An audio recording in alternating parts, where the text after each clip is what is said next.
श्रीराम. मना श्रेष्ठ धारिष्ट जीवी धरावे, मना बोलणे नीच शोषित जावे, स्वये सर्वदा नम्र वासे वदावे, मना सर्व लोकासी रे निववावे. आपल्याला साधना करायची असेल तर ते प्रवाहाच्या विरुद्ध पोहण्यासारखं आहे. आपण काहीतरी वेगळं चांगलं असं जेव्हा करायला जातो तेव्हा त्याला नावं ठेवण्याची, त्याच्यावर टीका करण्याची ही समाज प्रवृत्ती असते. कुणी त्यांची निंदा करतो, कुणी तिरस्कारानं वागवतो, कुणी माघारी नावं ठेवतो, कुणी मत्सरानं जळफळतो. माणसाची समाजातली पत आणि त्याची मनोवृत्ती याच्यावरती छळाचं प्रमाण अवलंबून असतं. आणि त्यासाठी समर्थ म्हणतात, संकटकाळी किंवा अशी निंदा नालस्ती सहन करताना गांगरून जाणं किंवा पलायनवाद स्वीकारणं हे दुर्बलतेचं लक्षण आहे. संकट काळातही मनाचं संतुलन टिकवता आलं पाहिजे. योगी अरविंद म्हणतात, इथे तुमची वृत्ती दीपस्तंभाप्रमाणे हवी. दीपस्तंभ लाटांचे आघात झेलत असतो, तशी अध्यात्मामध्ये संकट झेलायची तयारी हवी. साधकाजवळ एखाद्या पर्वताप्रमाणे अविचल धारिष्ट्य हवं. आपण इतिहास पाहिला तर छत्रपती शिवाजी महाराज, संतश्रेष्ठ तुकाराम महाराज, ज्ञानेश्वर माऊली, स्वामी विवेकानंद आणि यासारखी अनेक मंडळी ही धैर्यवान होती. धारिष्ट्य या शब्दाचा दुसरा अर्थ प्रतीक्षा करणं. अनेकदा लोकांना पी हळद हो गोरी अशा गोष्टी पटापट हव्या असतात, पण साधनेमध्ये दीर्घकाळ तप करावं लागतं, धीर धरावा लागतो.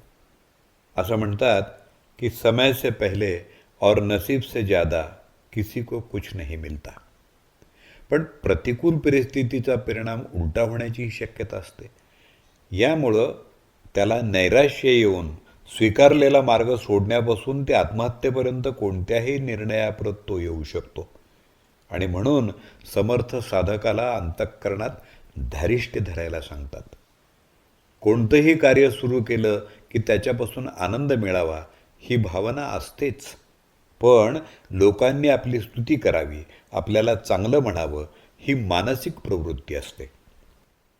आपल्या कार्याचा गौरव अपेक्षित असतो. तसं झालं नाही तर तो दुखावतो. आणि अशावेळी खंत करण्याची वेळ येऊ नये म्हणून समर्थ सांगतात की तू दुसऱ्याची बोलणी सोसत जा, म्हणजे सहन करण्याचं तुझं बळ वाढेल. जो टीका करतो त्याच्या मनातल्या संबंधितांविषयीचा द्वेष, तिरस्कार, मत्सर हा बोलण्यातून व्यक्त होत असतो.